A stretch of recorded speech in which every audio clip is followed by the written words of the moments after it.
Selamat datang teman-teman di Nisekai, tempat kita menonjolkan nilai sejati dari dunia maya anime manga lewat obrolan ringan, yaitu dari kita bertiga. Yang pertama itu dari teman saya itu adalah Kakak Rufi. Ini apa kabar Kakak Rufi? Halo Kakak Rufi. Ya, dia lagi Ini AFK. kayaknya termute ini. Halo, apa kabar Kakak Rufi? Yuk, sorry. Tadi saya terputus kayaknya ya. Sambung lagi. Iya, kayaknya Aman terputus saya. ini. Siap. Aman ya. Terima kasih sudah menemani saya Sakti sebagai semi host yang akan juga memperkenalkan satu lagi teman kita, yaitu Om Kon yang punya topik juga yang kali ini akan kita bahas di sini. Silakan Om Kon. Hello. Jadi ini Halloween sudah lewat ya. Wah iya. Karena Indonesia Ya. tidak mengenal Halloween, kita hari ini akan membahas tentang horor. Horor. Horor ini kalau di Indonesia kan terkenal dengan Ratu Horor Susana, Sally Marcelina itu juga sering main horor selain kelihatan sekali umurnya. Terus terang itu ada beberapa nama yang horor itu kan ada banyak jenisnya ya, psychological horror, spiritual horror. Nah, kita akan bahas satu persatu. Nah, kita akan mulai dengan yang horror yang paling umum dikenal orang, yaitu spiritual horror, terkaitan dengan hantu atau yokai. Luar biasa. Ini kan kita juga sempat membahas kemarin itu yang psychological ya. Jadinya itu kan juga selain kita membahas soal ya psikologisnya, tapi di situ juga kita sempat menyentuh soal horor juga di situ waktu kita membahas ya. Nah, sekarang kan kita masuk ke spiritual. Nah, ini kalau saya mendengarkan terkait spiritual ini saya menangkapnya itu adalah horor-horor itu yang tidak ada atau paling tidak wujudnya itu tidak kasat mata lah, istilahnya kayak gitu ya. Kalau saya tidak selalu tidak kasat mata, tapi lebih ke astral gitu. Kita bisa ngelihat kayak kalau misalnya yokai itu kan bisa dilihat. Ya kan kayak itu dia jadinya coba misalnya itu kan ada monsternya bisa dilihat. Oh, ada misterinya. Itu berarti itu termasuk batasannya Om Kon gitu berarti ya, atau ada lagi yang mau ditambahkan untuk kalau spiritual horror itu punya ciri khas. Pertama, makhluknya itu biasanya berbentuk monster dari dunia lain. Dunia lain ini dalam artian alam baka ya, bukan dari planet lain. Cosmic horror kalau dari planet lain. Dia seperti dari alam baka, terus dari hantu orang yang sudah meninggal. Dan biasanya melibatkan kekuatan spiritual seperti menggunakan mantra, jimat, talisman kayak. Nah, itu tipikal untuk spiritual horror. Jadi makhluknya itu astral dari dunia lain atau dari alam baka, dan biasanya karakternya memiliki kekuatan spiritual seperti membaca mantra atau jimat tadi. Itu kalau untuk dibedakan dengan horor-horor genre lain. Luar biasa, astral, jimat. Nah, itu tadi kan keyword dari Om Kon gitulah ya. Nah, sekarang kalau Kakak Rufi mungkin ada batasan-batasan yang kalau misalnya Kakak Rufi mendengarkan terkait spiritual horror begitu. Kalau spiritual horror mungkin cenderung ke horor supernatural kali ya. Jadi seperti spiritual horror itu supernatural kan ya. Jadi terkait dengan makhluk di luar manusia gitu, di luar hidup iblis, atau itu berupa yang tidak terlihat bentuknya seperti kutukan gitu. Kan yang terlihat adalah dampaknya gitu ya. Terus mungkin kalau menurut saya sih, kalau batasan saya tidak membatasi apakah tokoh utamanya, karena horor itu semakin tokoh utamanya tidak punya kekuatan itu semakin serem. Kalau punya senjata atau punya itu, menurut saya ya pribadi ya, itu agak kurang seremnya, karena pasti bisa nih ditangani. Jadi ada beberapa horor yang menurut saya tuh menjadi lebih menakutkan karena si tokoh utama itu tidak berdaya gitu, tidak ada, dan itu malah lebih bikin ngeri karena kita jadi kayak kayak semacam punya ini ya, relevansi gitu kan cerita. Kan kita sama-sama tidak punya kekuatan itu ya gitu. Misal kayak Nubi tadi yang punya tangan iblis gitu kan, kita nggak punya kegituan ya. Nah itu kan kalau kita sama-sama nggak punya gitu lah, itu baru menurut saya kita nggak bisa. Entah caranya kita tahu, dan paling seru sih endingnya pasti ya bad ending. Terkait untuk bad ending dan sad ending juga ini juga terkait ketidakberdayaan. Kalau menurut Kakak Rufi, kan kita juga coba untuk membawa fun lah ya. Nah ini funnya kita menonton supernatural horror atau spiritual horror begini nih, kalau menurut Kakak Rufi biasanya kenapa ini? Kalau saya pribadi ya itu kayak lebih menantang, men-challenge ya, menantang diri kita sendiri gitu. Apakah kuat nggak baca ini sampai akhir gitu. Terus apakah juga untuk mengetahui tingkat relevansi manga itu ke diri kita gitu. Apakah kita takutnya akan kerasa ke kita atau enggak gitu loh. Kayak misal yang kemarin kita sempat bahas itu kan yang kayak spiral atau kaki. Itu kan kayak challenge ke diri sendiri untuk melawan ketakutan terhadap fobia itu ya, lingkaran gitu ya, spiral gitu. Dan endingnya itu kan sebenarnya sad ending ya atau bad ending ya gitu, mana ini mohon maaf nih spoiler alert ya itu kotanya itu kan berubah menjadi spiral ya, seluruh kota berubah menjadi spiral, dan akhirnya dua tokoh utama cewek dan cowoknya itu kan menjadi bagian dari spiralnya itu kan, dia cewek cowok dan dia putar seperti itu, saling berpelukan, dan akhirnya dia membentuk menjadi bagian dari putaran lingkaran. Nah itu menurut saya akan lebih berdampak ke kengeriannya, karena ya kita sama seperti tokoh utama di Junji itu, kita nggak punya tangan setan atau mungkin kucing super gitu ya kayak Gaku no Kaidan gitu. Jadi rasanya lebih serem gitu, dan menurut saya ada dua aspek ya yang saya takutkan, bukan takutnya, dua aspek yang saya merasakan horor Jepang di Indonesia itu. Horor Jepang selalu menawarkan sebuah premis yang itu serem kalau kita, ya bukan hanya dua sih, saya belum menemukan aja yang setelahnya. Yang pertama premisnya itu adalah premis di mana kutukan itu bisa berulang atau bisa menular, atau kengeriannya itu kayak Uruzumaki itu kan dia bisa menular atau dia bisa terulang kan. Itu kan kalau di komiknya Uzumaki itu kan spiral itu kan dia akan terus menghantui suatu daerah, terus kemudian dia akan terkubur, kemudian akan berulang lagi entah tahun berapa kayak gitu. Itu kan sama kayak Ju-on gitu-gitu ya, rumah-rumah yang hantu, terus setiap orang yang di situ akan kena kutukannya terus berlanjut, atau The Ring gitu ya, dia harus nonton filmnya, kalau nggak ditonton akan blur. Nah itu kan serem gitu. Nah itu premis yang pertama, horornya. Terus premis yang kedua itu ini saya temukan di Nube, Guru Ahli Roh, itu tentang hantu namanya Teke-Teke. Wah itu saya dulu pas kecil itu nonton baca itu rasanya gitu. Soalnya kenapa itu serem, karena premisnya ketika kita takut dengan hantu itu akan menjadi semakin kuat,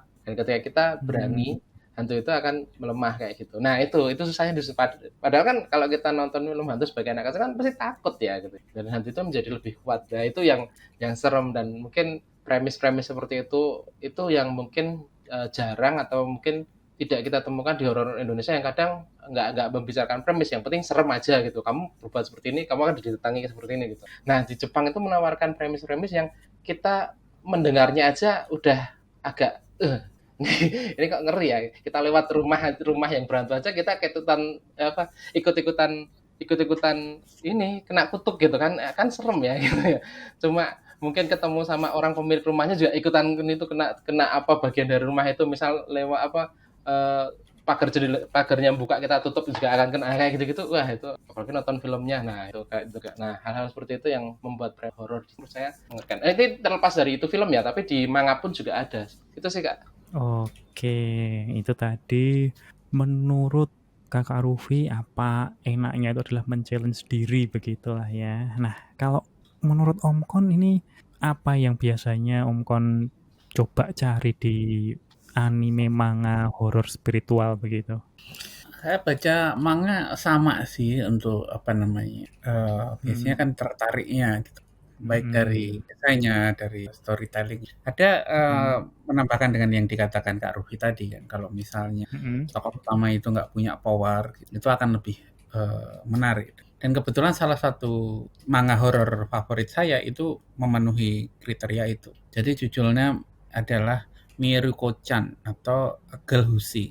Nah si cewek ini, gadis ini itu bisa ngelihat hantu. Problemnya dia nggak bisa bedain hantu sama orang. Jadi dia melihat mereka itu di satu kenyataan yang sama gitu. Kayak misalnya ketika ada anak kecil melambai, dia akan membalas melambai. Dia kira itu anak kecil beneran. Tapi ketika dia melihat anak kecil itu kayak kan tertutup gitu kan, tertutup semak gitu. Tapi ketika dia berjalan dan ngelihat anak kecil itu ternyata badannya cuma setengah. Dia baru tahu itu hantu, terus dia pura-pura nggak ngelihat karena para hantu ini itu ingin dilihat. Dan ketika mereka menemukan orang yang melihat mereka, mereka akan langsung dengan semangat mendekat dan mengajak berkomunikasi. Kamu bisa lihat aku ya, menyerang. Nah, dan desain hantunya itu serem menurut saya karena kalau di beberapa manga hantu seperti Kakuno Kaidan,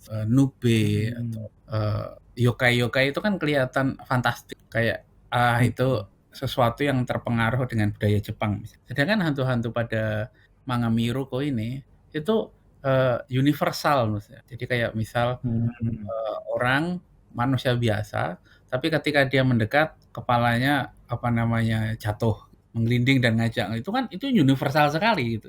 Di Indonesia juga ada hantu yang kayak gitu kan, Dundung Pringis gitu. Jadi karena gambar hantunya itu universal yang menurut saya itu mau dibaca orang Indonesia ataupun Jepang sama seremnya. Dan si tokoh utama itu nggak punya pertahanan apapun selain pura-pura itu kan. Jadi setiap kali ada hantunya itu curiga kalau dia bisa ngelihat, dia akan langsung mepet di depan wajahnya berusaha mencari reaksi kayak tiba-tiba, "Hei, kamu bisa lihat aku kan? Hei, hei, hei, hei," gitu kan. Terus berusaha membuat kaget. Kalau kaget berarti bisa lihat. Itu menegangkan sekali memang. Nah, dan sekarang arc-nya mulai bertemu dengan orang-orang yang punya power karena mulai berkembang nggak lagi cuma hantu yang sehari-hari dia ketemuin, tapi mulai masuk ke hantu yang secara ini mungkin agak spoiler juga, hantu yang menyebabkan keluarganya mengalami kemalangan. Jadi dia, keluarganya diserang, jadi dia butuh perlindungan. Jadi saya baca itu sama seperti orang itu ya, seperti orang nonton horor pada umumnya atau main bungee jumping. Kita itu ingin merasakan sensasi takutnya dalam suasana aman. Kita kayak simulasi aja gitu. Nah, itu sebabnya untuk beberapa horor yang terlalu mengena, kayak contohnya kayak gini, salah satu horor yang saya benci tapi rindu itu kan memang master horror Junji Ito kan. Tapi Junji Ito karena cosmic horornya emang bagus banget. Nah, salah satunya adalah yang ada seorang wanita yang kekasihnya itu tenggelam di naik kapal gitu, kapal penumpang. Dia terus bermimpi bahwa pacarnya itu masih hidup dan dengan orang-orang sekapal itu masih hidup. Nah, suatu hari di mimpi itu si pacarnya itu bilang, "Datanglah ke pantai, jemput aku." Nah, akhirnya keesokan harinya si wanita ini ke pantai dan di sebuah pantai terdampar ikan besar yang punya badan tembus pandang seperti ikan laut dalam kayak gitu. Dan di situ para manusia itu semua di dalam perut dan semuanya masih hidup. Karena ternyata di dalam perut hewan itu mereka mendapatkan kayak cairan nutrisi, oksigen dan itu sehingga mereka semua tetap hidup. Tapi di bawah laut sana mereka semua melihat kegelapan selama berbulan-bulan, melihat apapun yang di bawah laut sana entah apa yang dilihat dan akhirnya nggak ada yang waras, semua gila. Nah, itu menakutkan sekali, membuat saya semakin takut sama laut. Nah, itu jenis horor yang saya nggak mau baca berulang-ulang. Oke, satu kali cukup. Tapi kalau Miruko itu saya baca berulang-ulang karena lebih simulatif gitu loh, kayak ini nggak akan terjadi ke saya. Karena toh saya nggak bisa lihat yang gituan. Gitu sih kalau. Oke, lebih ke simulatif begitu ya. Kemudian terkait kondisi atau keadaan yang ya bisa dibilang memang fantasi begitu ya. Nah, ini Betul. juga menarik juga ini terkait untuk premis yang tadi ikan dan sebagainya, dan ini juga ada sedikit yang mungkin saya mau coba tanya juga ke Om Kon ini. Ini misalnya nih ya, kita dihadapkan di awal cerita itu dia kelihatan kayak spiritual begitu, ada setan-setan dan sebagainya. Terus di pertengahan atau di akhir ternyata si pengarang itu mengkaitkan dengan sains begitu, yang memang ini karena ini segala macam. Nah, jadinya di ending-endingnya kita dapat penjelasan istilahnya dalam tanda kutip ilmiahnya lah. Nah, itu kalau menurut Om Kon itu masih termasuk spiritual begitu enggak? Kalau misalnya supranatural dan spiritual itu kan salah satu aspeknya kan di luar sains. Jadi kalau ketika itu jadi ternyata hantu itu energi dari dimensi lain yang dijelaskan dengan sains, dengan misalnya Steingate gitu. Itu jadi nggak supernatural horror, karena esensinya kan itu sesuatu yang sesuatu yang tidak bisa dijelaskan dengan sains gitu. Sama seperti kalau cosmic horror tiba-tiba ternyata itu adalah sesuatu yang terjadi di bumi aja gitu, bukan alien ya, berarti bukan kosmik dong. Berarti itu sih ya, berarti itu switch genre yang sering terjadi juga dan seringkali sukses switching. Oke. Kemudian terkait switching begini. Nah, ini kalau misalnya Kakak Rufi terkait untuk switching begini itu sempat menemui nggak? Ya, kalau saya sih kalau switching kayak gitu paling sering kan di film ya. Di film ya. Jadi kayak misal siapa hantunya gitu kan. Kalau hantunya kayak gitu kan. Itu ada juga ya seperti ya paling gampang ya Sixth Sense Willis ya, atau yang ada juga yang mengambil seperti itu juga, mengambil plot twist ya. Cuma memang kalau atau yang yang tadi juga disebut oleh Om Kon tadi ya, yang apa tadi ya, lupa saya. Miruko-chan. Oh bukan yang murah di pas itu. Cuma intinya Cinci itu. Ya, ya pokoknya kalau manga sih jarang ya, karena kan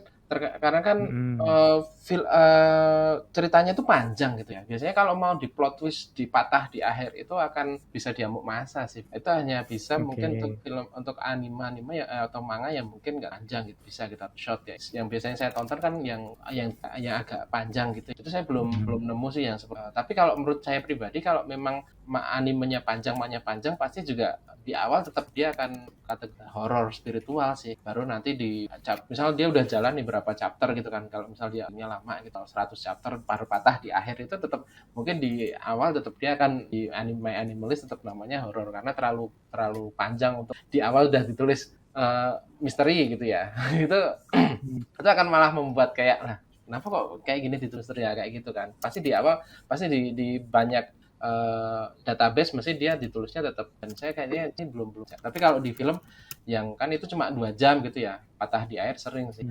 Ya mungkin akan membedakan dengan panjang gitu.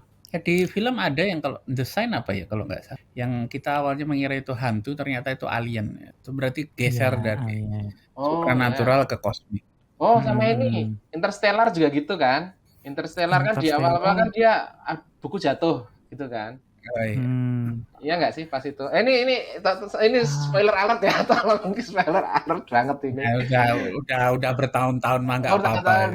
Ya. Siapa tahu ada yang belum nonton mahakarya Nolan gitu. Itu kan awalnya dikira hantu kan itu. Ternyata itu, gitu. Nah itu kan.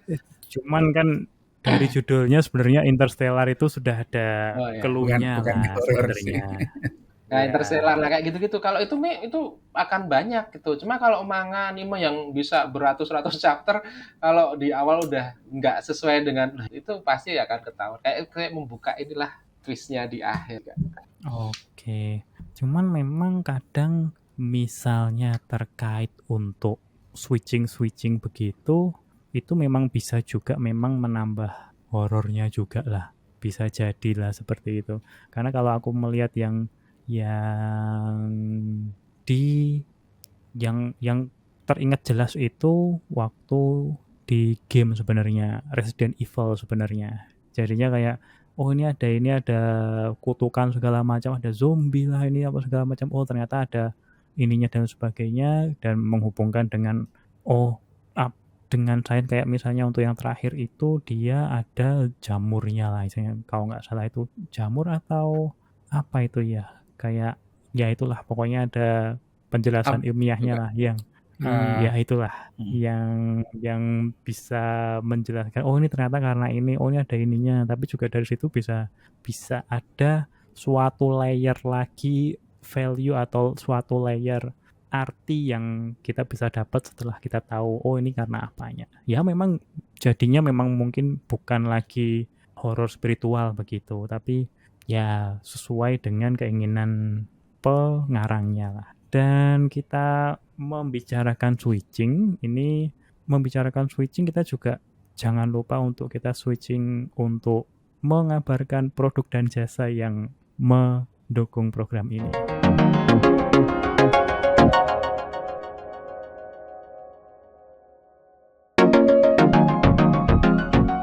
Dan kita kembali lagi dari switching dari produk dan jasa, kita masuk kembali ke horor spiritual. Nah ini tadi kan kita sudah ya secara metanya lah. Nah sekarang kalau mau saya bertanya terkait judul-judul yang direkomendasikan. Nah ini kalau tadi kan sudah sempat ada yang Nube, Miruko-chan dan lain sebagainya. Nah ini kalau yang favorit untuk Kakak Rufi itu apa kira-kira? Waduh, kalau untuk saya, jadi saya tuh kalau terkait dengan horor itu memang ya walaupun saya tetap baca Nube, tetap suka nonton Gakkou no Kaidan dan sebagainya yang horor spiritual, tapi ada actionnya atau yang bisa dilawan dengan kekuatan supernatural si tokoh utama. Itu juga saya suka gitu. Tapi kalau saya memang pengen menikmati horor yang beneran, itulah horor yang benar-benar si tokoh utama itu tidak memiliki kekuatan apapun dan itu meninggalkan kesannya ya sesek gitu loh diri saya gitu, saya pribadi. Nah biasanya saya bisa mendapatkan kesan itu ketika nonton horor yang tidak terlalu panjang. Jadi sebenarnya kalau ditanya kayak film gitu saya lebih cocok misal nonton Phobia gitu. Ada Phobia 1 Phobia 2 itu saya suka. Itu horor Thailand sih itu. Itu saya suka nonton film itu. Atau mungkin kalau di Jepang itu loh The Tales apa kayak Ghost Story ya kalau nggak salah filmnya Jepang gitu. Nah itu karena dia berupa antologi gitu, antologi singkat yang di dalamnya itu misal satu film itu bisa ada beberapa. Kalau Phobia itu di dalam satu film ada empat pendek gitu, yang itu cepat dan meninggalkan kesannya karena endingnya itu ya seringnya adalah bad atau sad kayak. Nah sama kayak gitu di manga yang saya baca sekarang juga seperti itu. Pas saya masih kecil saya ingat dulu baca bukan manga sih atau ada ilustrasinya ya saya lupa. Itu cerita hantu di sekolah. Jadi kayak bukan Gakkou no Kaidan ya, Gakkou no Kaidan yang TV ya, tapi cerita hantu di sekolah tapi yang Elec Media Komputindo warnanya hitam gitu. Mungkin Kak Omkon mesti pernah baca kali ya. Itu zaman dulu soalnya. Itu dia juga antologi bentuknya dan itu cerita pendek yang serem gitu. Karena saya lebih suka lebih merasa nusuk itu kalau ceritanya pendek ya kayak itulah creepypasta yang sempat booming ya di internet ya kayak gitu itu. Nah karena saya sukanya yang seperti itu, satu rekomendasi saya horor manga adalah Fuan no Tane. Itu adalah cerita horor yang antologi, jadi manga yang di dalamnya itu ada beberapa cerita pendek dan benar-benar pendek. Jadi satu chapter selesai gitu. Dan satu chapternya tuh nggak 19 halaman seperti kayak manga Shonen Jump kayak gitu enggak. Tapi paling cuma berapa ya? Kayak 6 atau 7 halaman aja gitu. Jadi benar-benar pendek gitu dan itu ceritanya adalah berdasarkan kisah nyata. Nah, itu yang bikin sebenarnya ketika kita baca tulisan berdasarkan kisah nyata itu level merindingnya itu melebihi mungkin karangan atau karangan mangakanya. Tapi ketika ada tulisan berdasarkan itu langsung. Nah, jadi dia itu nggak terlalu panjang dan satu chapter itu cuma 5 halaman atau 6 halaman dan itu satu cerita dari kiriman penggemar gitu. Salah satu misal contohnya adalah dan bentuknya kayak creepypasta. Misal kiriman surat dari penggemar kayak gitu ya. Di rumahku itu misal ini di ceritanya itu isinya adalah saya, ibuku dan ayahku dan adik. Ketika ayahku tidak ada di rumah, misal dinas itu ada satu orang lagi namanya Onan Choko apa gitu. Nah, terus di teks di tulisan di suratnya itu dia gambar si Onan Choko itu bentuknya seperti apa gitu. Dan bentuknya itu aneh gitu. Misal mulutnya itu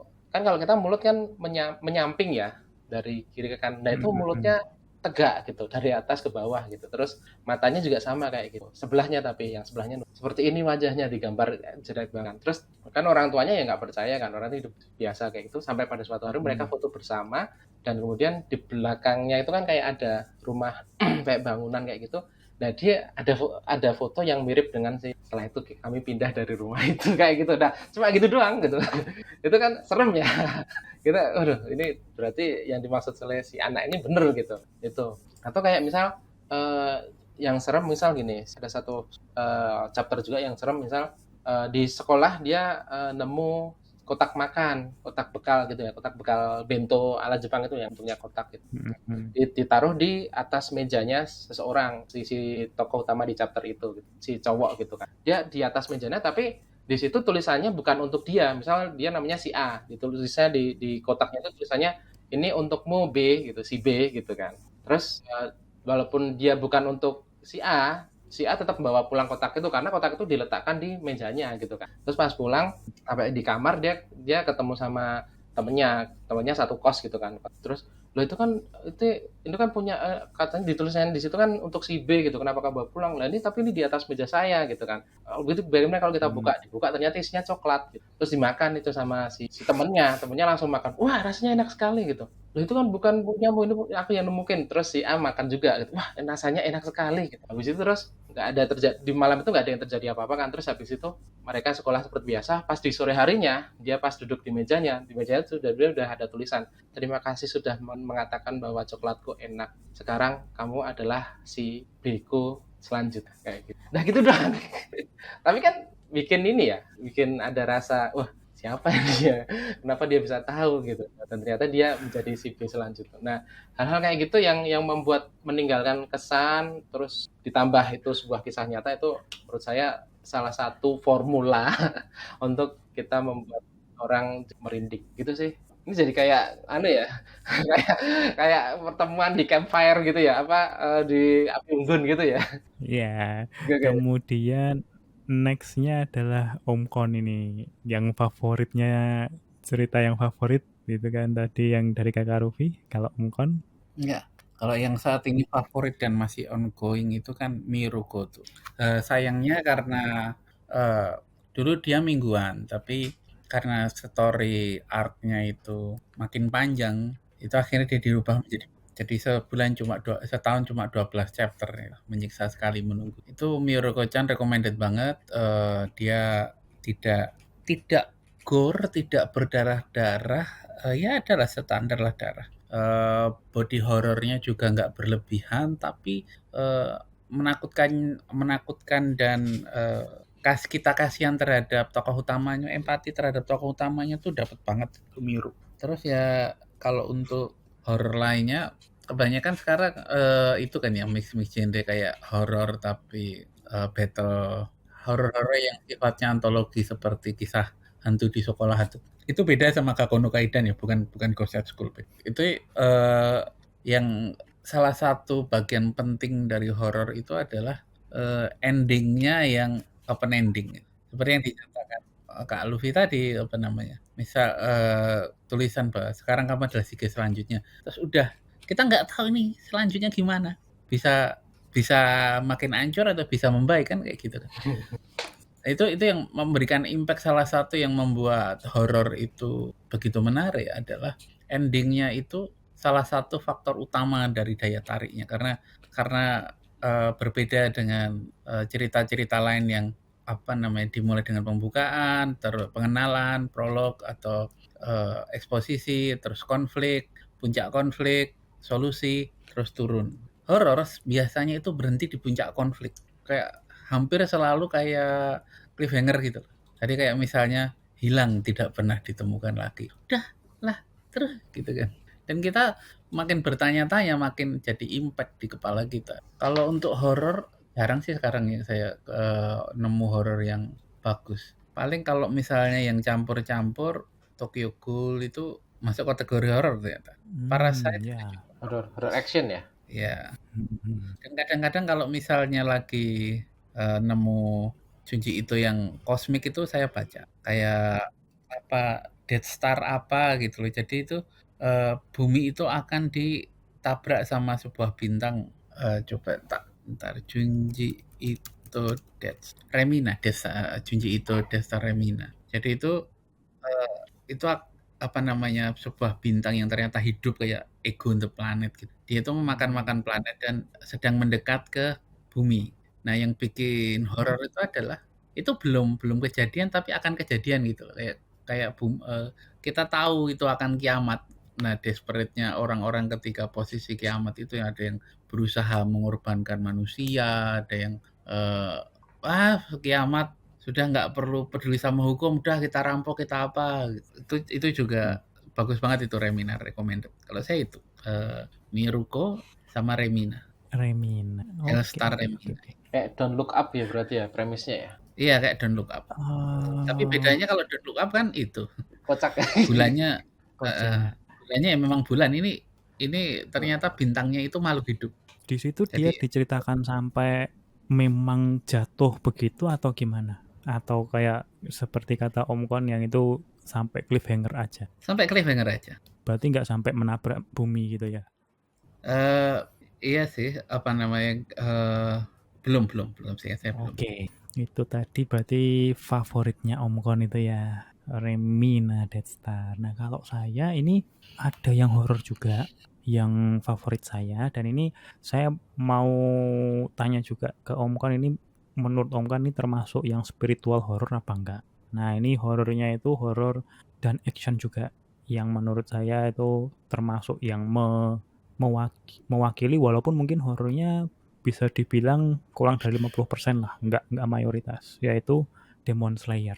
Nah, kalau menurut saya kan situ ada horornya terkait bagaimana si demon-demon itu menjalankan aksi-aksinya yang jahat dan sebagainya itu. Nah, kalau menurut Om Kon itu untuk yang bagian horornya termasuk horor spiritual nggak itu Om Kon?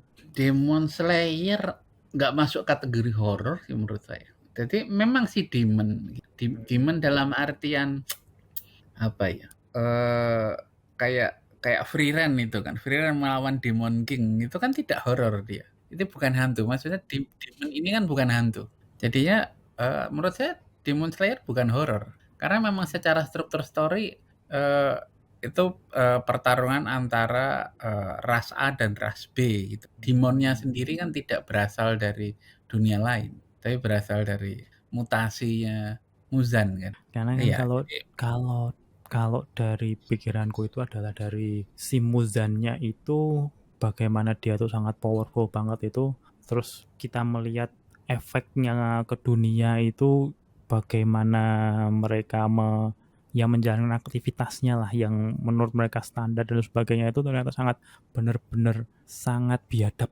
Nah, itu yang menurutku kalau di aku sendiri sih ada horornya begitu untuk kalau kita melihat dari orang biasa di situ. Cuman tapi kan bukan masuk kategori supranatural. Ya, kalau berarti di My Animalist kayaknya juga bukan horor sih, action, supernatural. Masuk kan? Memang dia, aku sendiri pun mengakui bahwa itu bukan yang utamanya itu bukan horornya. Cuman memang ada sebagian kecil yang horor yang menurutku ada horornya, ada elemen kecilnya horor begitulah. Ya, seperti itu. Nah, kalau terkait tapi kalau dari struktur ceritanya sendiri kan tidak pernah ada bagian-bagian yang kasarnya itu membuat tokoh utama itu merasa takut atau didesain untuk membuat kita merasa takut gitu. Kalau dari itunya, karena story horror itu secara cerita itu antara membuat kita merasa takut atau tokoh utamanya yang dibuat takut. Terancam nyawanya itu tidak selalu horor gitu, karena kalau misal katakanlah Naruto juga terancam nyawanya kan tidak horor. Tapi saya setuju sama Kak Sakti sih. Maksudnya yang Kak Sakti maksud kan ada beberapa scene atau beberapa waktu ya di mana horornya itu muncul gitu. Dan kadang memang seperti itu ketika manga atau anime yang tidak dimasukkan untuk horor, ketika dia memasukkan unsur horornya kadang malah nancep gitu. Itu sama kayak salah satu episodenya Detektif Conan kalau nggak salah. Kalau nggak salah di episode itu pembunuhan di perpustakaan kota kalau nggak, yang ini spoiler alert ya, yang mayatnya ditaruh di lift itu kan, loh kok bunyi sih, padahal itu maksimal 8 orang, kita kan cuma 7 orang lah, kayak gitu loh. Nah itu itu ketika si pembunuhnya muncul dan pokoknya di situ se-episode itu bahkan beberapa kali itu sempat trending di Twitter atau X sekarang ini tuh salah satu episode Detektif Conan yang paling menyeramkan. Itu bahkan ada yang ngomong, wah ini lebih serem daripada manga atau anime horor sekalipun kadang di episode itu. Nah, mungkin yang dimaksud seperti itu ya Kak Sakti. Memang kayak gitu saya juga kadang ngerasain sih ada beberapa manga anime yang kadang, tapi memang bukan merubah genrenya, tapi kadang bisa sehoror itu. Utamanya. Bisa sehoror itu. Kalau yang siapa namanya Demon Slayer itu sudah baca komiknya sampai komplit ya. Yaitu kadang-kadang kalau misalnya yang Conan tuh emang ada ini stylenya style horor nih, storytellingnya. Yang maksud saya nggak pernah menemukan ya, nggak ngerasain bahwa wah ini serem nih. Dan kayak full story dari chapter 1 sampai chapter terakhir itu, bagi saya itu storytelling full action gitu loh. Itu khusus Demon Slayer ya, khusus Demon Slayer. Dia berjalan tentang demon, dia kalau lebih ke drama, emosional, action, tapi nggak pernah di satu chapter manapun yang saya ngerasa serem nih komik gitu. Gitu. Kalau aku melihatnya mungkin ada beberapa yang kalau misalnya ditanyakan terkait takut begitu, mungkin yang aku ingat yang sekarang itu adalah kayak misalnya waktu desa si pembuat pedang itu diserang itu yang kan tokoh utamanya mungkin dia punya kekuatan untuk yang bisa habisi demon-demon itu. Cuman kan kalau misalnya ada itu kan dia pun juga merasa takut juga. Atau kayak si waktu Nezuko yang waktu mau ketahuan dia di posisi si Nezuko-nya itu hampir terpapar matahari lah. Dan di situ kasih itu kan langsung cemas banget kan. Dia takut juga ini nanti aku akan kehilangan Nezuko nih. Nah, itu juga ketakutannya pun juga ada terasa di situ. Ya walaupun secara teknis itu bukan karena secara teknis waktu yang scene itu bukan karena musuhnya lah, bukan karena demonnya lah. Begitu. Ya itu yang aku melihatnya di sisi-sisi itu begitu. Ya sih, tapi ya jadinya kan ya secara teknis untuk cerita yang memang action memang wajar kalau misalnya difokuskan ke arah yang situ. Jadinya diarahkan ke lebih ke action-actionnya lah. Ya itu kalau menurutku wajar karena memang genre-nya memang dia action. Apalagi untuk yang ini next itu adalah Infinity Castle itu yang kita luar biasa lah. Kalau aku ngelihat yang terakhir itu juga bagus walaupun memang karena pecah-pecah jadinya kayak ya itulah itu adanya seperti itu. Ya kalau di story-nya sayangnya filmnya nggak terlalu panjang sih. Iya. Dipotong 30 menit perfect. Itu ya tapi aku nggak bisa mengeluh soal action scene-nya lah. Walaupun mungkin untuk pace-nya mungkin kita bisa mengeluhkan kenapa gini tapi untuk action scene-nya aku cukup puas untuk yang itu karena memang dia action. Nah, kembali lagi kita coba belokkan ke horor. Untuk horor, nah itu kan tadi kan yang favorit nih. Kalau yang mengecewakan untuk Om Kon kira-kira ada nggak yang kalau misalnya Om Kon? Mengecewakan jarang ya, mungkin lebih tepatnya ke yang nggak cocok sama saya gitu. Body horror tuh kalau yang terlalu banyak kayak Uzumaki itu kan body horornya kuat banget itu saya baca berapa chapter ini udah nggak mampu aku, visualnya terlalu shocking, membuat buat saya secara psikologis aku nggak kuat baca lagi. Walaupun kalau misalnya body horror yang sebatas Parasit itu masih mending, itu kan nggak yang kan berubah jadi sabit atau apa itu masih oke lah. Sedangkan di Uzumaki kan bola mata berputar-putar di spiral wajah bla bla bla itu. Di satu sisi itu menunjukkan ke emang master kelasnya si Junji Ito yang mampu membuat kita merasa entah jijik, entah emang itu reaksi yang dikejar kan. Tapi itu marketnya bukan aja itu captive market. Kalau saya yang model-model kayak gitu terlalu gore atau terlalu body horror. Bukan berarti jelek, cuma bukan berarti saya baca nggak jelas ini komiknya, enggak, cuma saya nggak mampu menyelesaikan. Oke, berarti terkait untuk yang dimunculkan untuk yang horornya lebih ke gore, lebih ke body horror itu ada beberapa hal yang beberapa style yang nggak cocok ke Omkon gitu ya. Ya, kebetulan bukan sesuatu yang saya nikmati. Oke, tapi terkait nggak cocok ini, saya yakin ada satu yang cocok untuk podcast kita, yaitu produk dan jasa yang mendukung kita.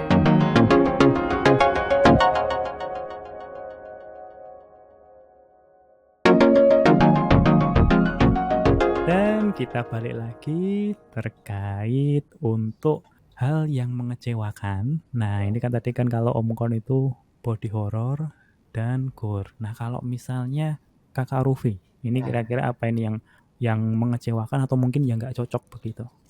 Ya, kalau dari saya sih yang mengecewakan itu kebetulan ya nggak horor banget sih. Itu kayak Atau ini semua cocok Kakak Rufi? kalau dari saya sih Promise Neverland apabila dianggap horor ya. Itu kan awalnya horor banget ya.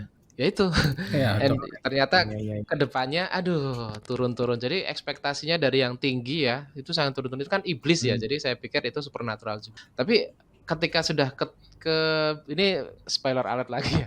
Ketika sudah keluar tembok itu ya udah jadi saya kehilangan esensinya gitu ya. Seandainya aja ya. Misal tamat di situ aja itu menurut saya udah bagus sih gitu. Menurut saya ya gitu. Oh ternyata hantunya adalah ini dan kita sebenarnya adalah makanan untuk si iblis. Nah gitu udah selesai gitu. Menurut saya malah itu akan sebagai sebuah cerita horor itu akan masuk sekali itu satu. Ini yang pokoknya yang itu. Terus yang kedua menurut saya yang saya belum bisa nikmati itu higurasi Nonaku Koroni itu loh. Itu kan itu untuk beberapa orang mungkin favorit ya gitu horor, walaupun sebenarnya lebih ke horor psikologis misteri ya gitu. Cuma saya nggak betah gitu nonton. Saya berusaha menonton, bahkan mencoba menonton live actionnya pun juga saya nggak betah gitu, yang cuma 2 jam gitu. Entah kenapa nggak masuk di saya gitu ya, yang mungkin terkait dengan lebih sebenarnya itu lebih ke ini ya, horor yang sifatnya dengan kultus gitu-gitu ya, lebih ke kayak kalau di film Ari Aster gitu ya genrenya gitu. Jadi itu nggak masuk juga di saya sih. Tapi ya yang pertama yang paling saya kecewa ya si Promise Neverland. Seandainya dia selesai nggak usah dia berusaha melawan balik jadi kayak Attack on Titan itu udah top banget sih Promise Neverland. Itu sih Kak Sakti. Oke, itu Promise Neverland itu yang animenya berarti ya kalau Kakak Rufi ya? Ya, bukannya tapi tetap sama kan habis itu dia keluar kan tetap kan? Keluar dari atau enggak? Saya pas kalau manganya ya bacanya masih di situ kan karena aduh saya coba nonton animenya aja gitu. Oh, ternyata kayak gini. Atau ini ada spoiler lagi nih dari Kak Sakti. Terus terang saya belum baca dan belum lihat untuk animenya. Nah, kayaknya tapi sama deh. ya keluar saya juga ada infonya. Oh ya. Saya ada infonya. Tapi mungkin Om Kon mau menambahkan terkait Promise Neverland? Promise Neverland itu sebenarnya kalau ya seperti yang disampaikan Kak Ruby tadi kan. Kalau saya tadi kan bilang biasanya cerita horor itu berhenti di puncak konflik. Berbeda dengan struktur yang lainnya kan, konflik, resolusi, ending. Nah, apabila Promise Neverland itu berhenti di puncak konflik yang setelah tahu bahwa mereka adalah makanan disiapkan makanan para iblis ini dan berhenti di situ pas itu akan jadi sebuah horor yang bagus, tapi dia kan mulai bergeser ke horor survival, terus jadi full survival, nggak ada lagi horornya, terus entah kenapa dipaksakan menjadi good ending gitu, karena ketika dia jadi survival horror dan berhenti di bad ending, itu sudah jadi survival horror yang bagus, survival manga yang bagus. Nah, ketika entah kenapa autornya mungkin ya ditekan sama editor atau apa, dibuat pengorbanan tokoh utamanya itu menjadi bisa kembali, ya percuma gitu. Kalau saya itu. Oke, ini Om Kon juga sudah pernah baca berarti ya? Sudah pernah baca atau nonton animenya? Ya, intinya sebenarnya sih kalau dari yang review-review yang sempat saya lihat terkait Promise Neverland, yang mengeluhkan soal yang season 2-nya lah atau season lanjutannya si anime itu, dia itu sangat kecewa karena tidak membawa terkait seperti yang di manga. Jadinya dia tuh sangat mengharapkan manganya itu tersalurkan dengan bagus di anime, tapi ternyata tidak masuk sesuai dengan harapan. Jadi ada beberapa yang diubah dan sebagainya, kemudian hal-halnya yang Oh, benar-benar seperti kata Om Kon itu ada yang kayak dipercepat begitulah. Jadinya sampai memaksakan good ending gitu, itu juga ada. Jadinya harusnya yang ceritanya sangat berpikir lah dan ada strategi-strategi siasat dan sebagainya dan ada petunjuk-petunjuk hint-hint begitu yang tersebar di manga-manganya itu menurut reviewer itu tidak dimunculkan dan malah terkesan sangat bodoh lah istilahnya gitu. Nah, kalau menurut saya dicoba aja untuk manganya dilanjutkan. Nanti mungkin sama aja kayak di anime, saya juga kurang tahu karena saya tidak pernah membaca juga. Dan saya tapi ya, tapi mohon maaf ya Mas, itu yang saya nambahin. Tapi poinnya bukan apakah animenya itu mengadaptasi manganya secara letterlek atau enggak, itu bukan seperti itu sih Kak Sakti. Kalau dari saya ketika dia sudah tadi Kak Om Kon itu bilang dari horor menuju horor survival menjadi survival murni. Nah, ketika horor menuju survival itu menurut saya itu sudah kehilangan esensi horornya gitu sih Kak. Jadi mau itu bisa menerjemahkan manganya dengan baik atau enggak, setelah itu ya menurut saya sudah bukan horor yang saya preferensi saya gitu. Baik. Paling tidak dirimu juga kecewa terkait Promised Neverland begitulah ya. Ya memang di animenya memang aku pun juga mendapatkan terkait banyak yang kecewa juga di situ. Nah, kalau terkait untuk yang kekecewaan berarti kan itu istilahnya kembali lagi itu dari premis awalnya, kemudian perubahan atau suspension of disbelief-nya itu dia terlalu lama dan sebagainya yang membuat pengarangnya itu kayak membelokkan atau perubahannya itu jadi mengecewakan lah. Atau kalau misalnya body horror ya berarti kan kalau yang Om Kon ini berarti lebih ke style dan sebagainya. Nah, kalau terkait horror itu sendiri, karena saya sempat membaca ini untuk terkait pengarangnya itu yang terkait Junji itu yang sering kita bicarakan, dia itu ternyata termasuk orang yang menyenangkan begitu. Jadinya ceritanya bisa dibilang sangat menakutkan, tapi justru malah pengarangnya itu sangat menyenangkan dan bisa dibilang sangat wholesome lah. Nah, untuk yang kontras seperti itu terkait untuk pengarang dan sebagainya itu menurut Om Kon ini ada hubungannya nggak dengan dia kayak melampiaskan pikiran-pikiran buruk di dalam karyanya, terus jadinya dia itu jadi karakter yang bisa dibilang bagus begitu. Kalau Om Kon, menurut Om Kon gimana ini? Kalau misalnya yang kayak gitu kan nggak selalu ya itu maksudnya kadang-kadang karakter manusia kan berbeda dengan karyanya itu sering terjadi gitu. Maksudnya orang yang suka tentang katakanlah gambar komik dengan pembunuhan yang kejam tapi orangnya takut sama darah. Tapi ada juga yang memang suka. Kalau itu ya memang mungkin ya kebetulan aja pembawaan orangnya sih. Jadi tidak selalu kalau orang yang antara artis dan karyanya itu selalu kontras nggak juga. Ada juga yang memang senada. Cuma apakah itu orangnya jadi wholesome gara-gara melampiaskannya ke manga?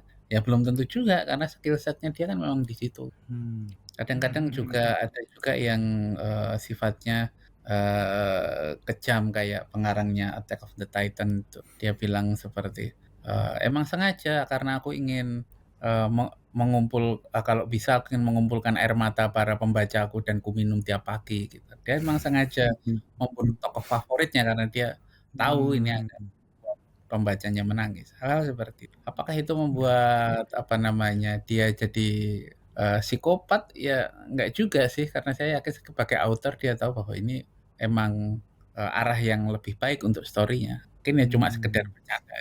Oke. Kalau misalnya ini mungkin agak lateral dengan kontras yang terkait supranatural spiritual horror itu. Salah satu yang saya sering temui juga itu adalah biasanya ada konsep terkait religius. Jadinya misalnya kayak The Nun begitu yang terus ada setannya di situ. Jadinya ada terkontras di situ juga. Nah, atau mungkin kalau misalnya yang di bioskop-bioskop sekarang itu terkait ya itulah pokoknya biasanya ada yang sisi religinya tapi ternyata ada setannya. Nah, itu berpengaruh nggak untuk kenikmatannya Om Kon menikmati horornya begitu? Maksudnya apakah hanya setan-setan aja tapi kalau misalnya ada sisi religinya begitu itu bisa menambah kenikmatannya Om Kon menikmati horornya? Bagaimana Om Kon? Oh, enggak sih ya, karena menurut saya kayak gitu tuh sebagai bagian dari world building-nya si story-nya. Selama dia bagus, ya fine-fine aja. Kayak contohnya kalau di Jepang kan biasanya juga tentang apa yang ada di Jepang gitu kan, kayak Shinto atau juga ketika The Nun, saya juga malah aneh kalau misalnya hantu dari Eropa atau dari Amerika terus dibacain doa agama lain gitu. Selama itu jadi bagian dari world building-nya si cerita, no problem kalau saya. Oke. Nah, kalau Kakak Rufi ini sempat kalau tadi kan yang disebutkan Promised Neverland itu kayaknya sedikit untuk unsur religinya begitulah ya. Nah, mungkin sempat menemukan yang horor yang bagus juga dan ada religinya begitu yang meningkatkan atau mungkin malah seperti Om Kon juga yang tidak ada pengaruhnya begitu. Kalau Kakak Rufi? Kalau di saya sih kayaknya yang seperti itu mungkin kayak Nube ya.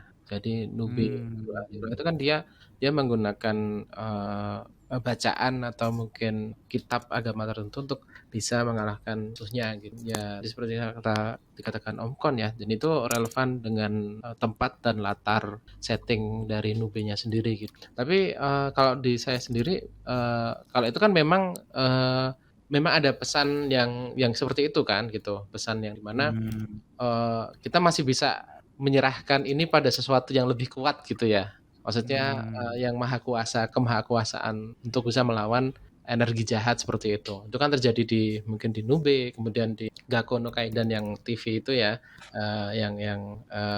yang kucing seperti itu, dan itu kan seperti ada kekuatan lain yang lebih kuat untuk bisa melawan setan gitu. Tapi menurut saya sih, saya pribadi lebih cenderung ya tadi ya, ketika kita tidak punya horornya kan di situ sebenarnya. Ketika kita tidak punya yang bisa kita tidak ada tempat untuk bisa berlari atau menemukan jalan keluar, nah itu horornya malah lebih dapat. Kalau kita bicara tentang horor ya, jadi kalau ada religinya menurut saya ya itu tetap sah-sah saja. Cuma kalau bagi saya pribadi akan lebih impactful ketika beneran tidak berdaya gitu ya. Tapi ini terlepas ya, ini bukannya saya ini, coba kalau horornya gitu takut salah ngomong saya. Gitu Pak. Oke. Tapi kalau saya melihat misalnya orang itu sudah kita tunjukkan bahwa memang dia itu benar-benar tidak berdaya, itu cenderungnya justru malah harusnya itu dia jadi menyerah dan tidak ada suatu konflik untuk yang melanjutkan ceritanya begitulah. Biasanya pasti ada harapan yang membuat dia itu ini aku bisa selamat nih. Nah, pasti ada sesuatu hal ya enggak? Ya kan di situ ya. Karena kalau misalnya benar-benar tidak berdaya, biasanya justru akan ya udah nggak bisa ngapa-ngapain, ya udah ini mati aja misalnya kayak gitu. Nah, itu yang biasanya pasti ada secercah harapannya. Ya enggak, Kakak Rufi? Nah itulah kenapa saya lebih suka itu baik manga, anime atau film itu yang antologi, di mana di situ itu yang tadi endingnya itu cliffhanger tadi ya, di mana tidak ada ceritanya singkat seperti itu, dan di akhirnya adalah klimaksnya. Setelah itu tidak ada, dengan ketidakberdayaannya tidak diceritakan selanjutnya seperti apa. Kayak misal ini satu contoh lagi dari Fuan Tame ya. Menurut saya seram itu misal ada seorang anak, itu gambarannya di sebuah malam ya. Malam itu kecil, sendirian di rumah, tiba dia kebelet buang air kecil gitu. Rumahnya tingkat, dia di lantai atas. Kemudian dia pengen kamar kecilnya di bawah. Dia mau turun, kan kalau mungkin tidurnya di atas, di lantai bawah kan dimatiin ya, gelap kan. Ketika dia mau turun, dia berhenti di atas tangga atas gitu, di lantai atas dia berhenti, dia nyalain lampunya, cetek. Sebenarnya apa ya gitu, ketika saya nyalakan lampunya di ujung tangga bawah itu nggak ada apapun, tapi ketika dimatiin lampunya, cetek, di bawah itu ada sesosok yang menunggunya di tangga. Sosoknya liatin dia dari bawah dan ke atas. Dia hidupin lagi lampunya, cetek, hilang. Terus dia jadi berpikir gini, apakah akan aku hidupkan terus saya buang air kecil di bawah? Tapi bagaimana jika ketika saya sudah buang air di bawah, lampu di atas, lampu tangga ini mati? Nah, gitu aja. Gitu aja. Setelah itu terus selesai. Chapter selesai, tidak ada kepastian. Itu kan ketidakberdayaan dia melawan sesuatu di bawah gitu kan.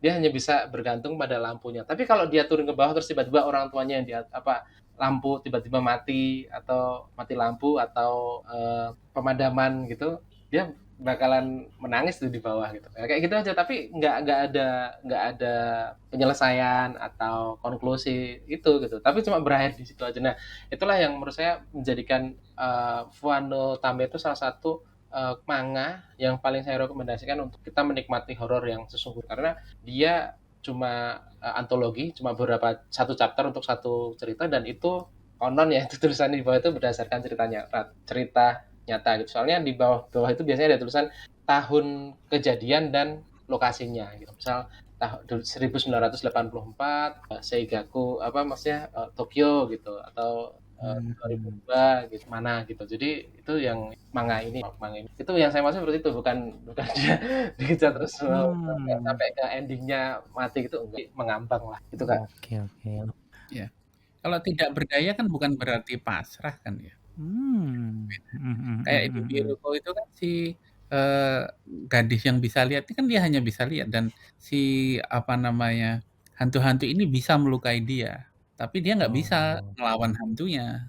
Itu dalam sisi tidak berdayanya. Dia menang nggak bisa, mengusir mereka juga nggak bisa, jadi dia hanya pura-pura nggak lihat gitu. Dan itu menjadi satu tropes yang berfungsi di dalam cerita gitu. Kayak gitu ya. Kalau orang kalau dia berusaha bertahan hidup, ya itu sudah ya emang secara natural kan orang bertahan hidup gitu. Jadi nggak ya karena tidak berdaya lalu langsung pasrah gitu. Jadi ya salah satunya ada lagi satu horor yang saya lupa. Jadi ada kuil yang isinya katanya dewanya itu bisa mengabulkan permintaan gitu. Di situ ada kayak mumi kecil gitu. Nah, terus dia cuma berdoa, aku ingin cowok yang aku cintai tidak berangkat sekolah keluar pulau gitu. Nah, terus ternyata si cowok yang dia sukai itu naik sepeda kepleset lalu kakinya patah, jadi nggak jadi berangkat keluar pulau. Nah, begitu terusnya. Nah, terus ternyata si mumi ini dia mendapatkan kekuatan dari mengabulkan keinginan orang gitu. Nah, karena dia sudah mengabulkan keinginannya si cewek ini, terus dia minta lagi, kau mintalah lagi. Dikejar, diteror gitu. Kalau kau nggak minta lagi ya aku akan minta terus. Nah, setiap kali dia oke, aku mau kabur aja lah gitu. Dia naik kapal, terus akan dicegah, akan terjadi sesuatu sehingga kapalnya nggak jadi berangkat, atau cuaca jelek, bla bla bla kayak gitu. Dan dia nggak bisa keluar pulau itu. Jadi dia diteror di dalam pulau itu. Dia nggak berdaya, si muminya ini nggak bisa dihancurkan. Dia sudah berusaha dibakar, berusaha dilindas pakai mobil, dipotong-potong, dan makin lama muminya yang tadinya merayap semakin mendapatkan permintaan, dan permintaan makin berbentuk tubuh dan makin gede, dan semakin kuat terornya. Nah, seperti itu. Oke. Serem Itu itu. sudah tamat atau? Dulu itu masih saya baca itu 3 tahun lalu, masih ongoing, tapi saya terus lupa apa judulnya. Saya search masih belum ketemu. Oke Dan oke. itu si muminya itu tampaknya itu kayak gambar Buddha gitu loh, yang botak, Mmm, kupingnya agak panjang dan tersenyum, dan orang-orang ketika melihat melihat si mumi ini setelah dia jadi gede ya, mereka menganggap, oh ini dewa gitu, dan masyarakat sekitar mulai aku minta ini minta itu, dan makin makin kuatlah dia. oke Dan oke oke.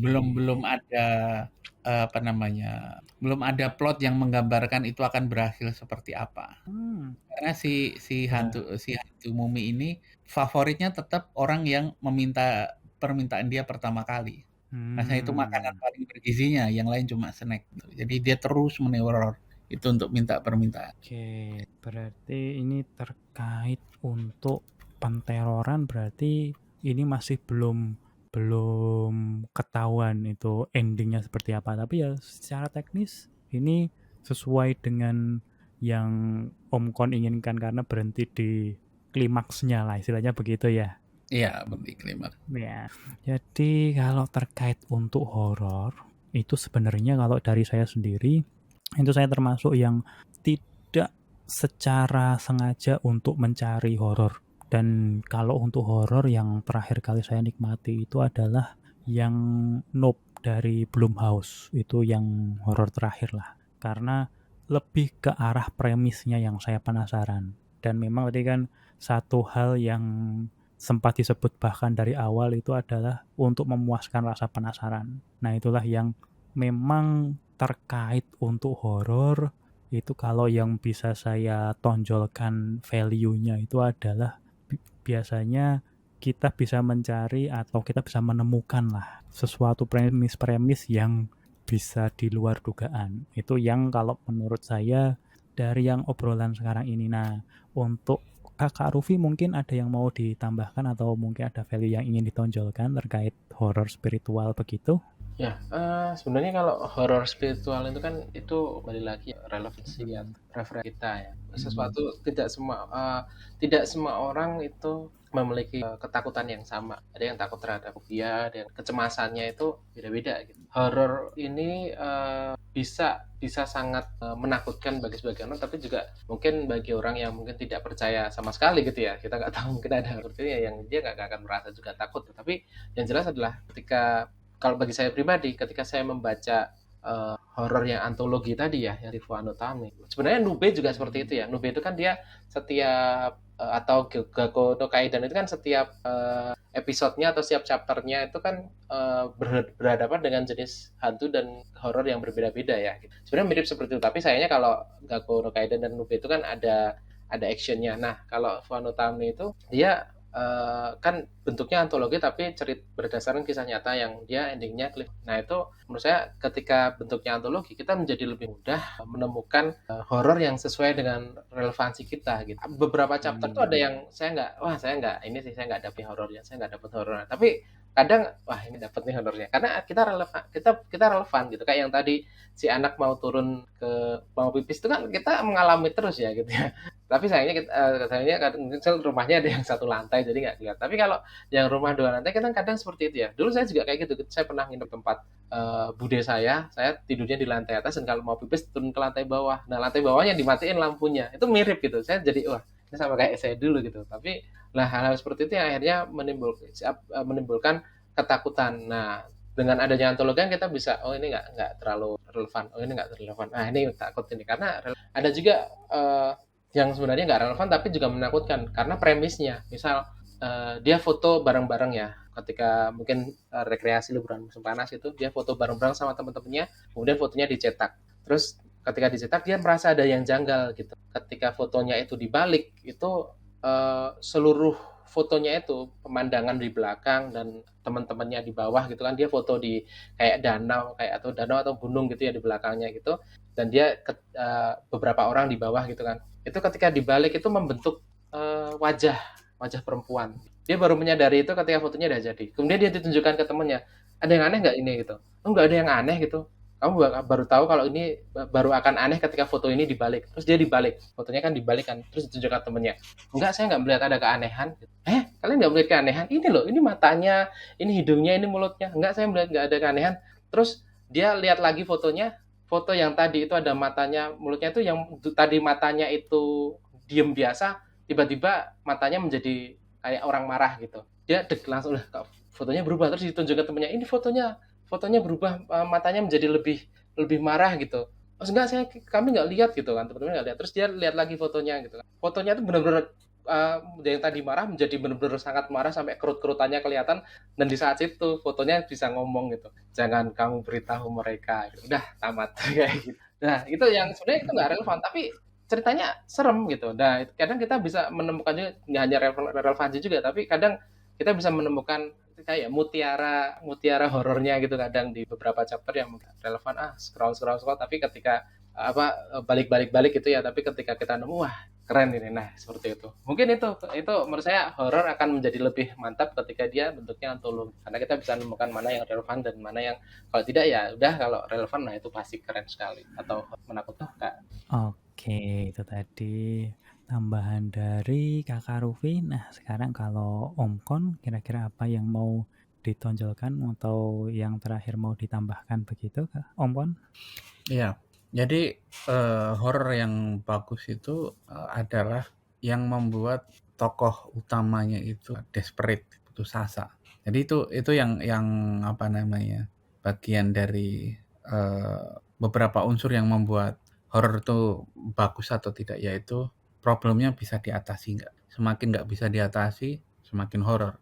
Kayak apa namanya tadi yang Death Star Remina tadi. Itu bumi ditabrak sama bintang Remina itu nggak bisa dihadapi. Mau di apa? Mau di model-model film Armageddon nggak bisa, karena ternyata bintangnya hidup.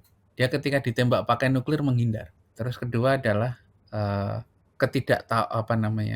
misterinya. Semakin tidak tahu itu semakin menarik. Ya, seperti kenapa ini bintang Remina ini ingin memakan bumi, dari mana asalnya? Apa ketika si Miroko tadi, kenapa dia bisa lihat? Kenapa hantu-hantu ini kadang-kadang ada hantu yang memakan hantu lain? Kenapa? Kita nggak tahu, makin serem. Dan apalagi kalau misalnya dalam endingnya, kita dalam tanda kutip tidak tahu endingnya. Kayak seperti yang diceritakan Kak Luffy tadi, yang ketika fotonya itu berbicara, jangan kasih tahu mereka. Udah gitu doang, kita nggak tahu itu sumbernya gimana, setannya seperti apa, terus selanjutnya nasib tokoh utamanya itu seperti apa, semakin horor. Jadi itu menurut saya faktor-faktor tambahan dari tentunya world building, storytelling yang bagus, karakter yang menarik, yang membuat horor itu terasa istimewa, karena memang dia memiliki ciri khas step-step tertentu yang butuh ekstra dibandingkan story-story biasa yang progresi ke puncak, resolusi, selesai. Sedangkan horor biasanya problem, makin banyak problem, lalu problemnya meledak. Menurut saya itu yang membuat horor itu berasa kayak kita di bawah naik roller coaster, naik turun zigzag kanan kiri lalu nyemplung jurang. Itu horor yang bagus membuat kita merasa seperti Oke, berasa seperti masuk jurang begitu ya, mungkin ya, luar biasa. yes. Baik, itu tadi hal-hal yang menurut kita sangat valuable dari horor, khususnya horor spiritual. Nah, terkait pembicaraan sebenarnya masih bisa kita teruskan, cuman ini untuk sementara ya kita tonjolkan 3 hal itulah. Nah, yang ini kita mau selesaikan, tapi kita juga penasaran nih, apakah kalian juga suka horor spiritual? Mungkin kalian juga pernah mengalami pengalaman yang relate dengan cerita-cerita di anime atau manga.